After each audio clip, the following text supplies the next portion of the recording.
How to add payment method on Google Play Store.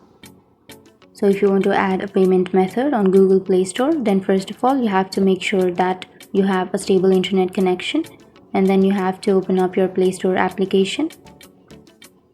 And after opening, make sure to log into your account, and after logging in, what you have to do is you have to go to the upper right corner which has your profile. Simply tap on your profile, and then here you will have a bunch of options. So to add a payment, you have to tap on payments and subscriptions, and then here you will have 4 options.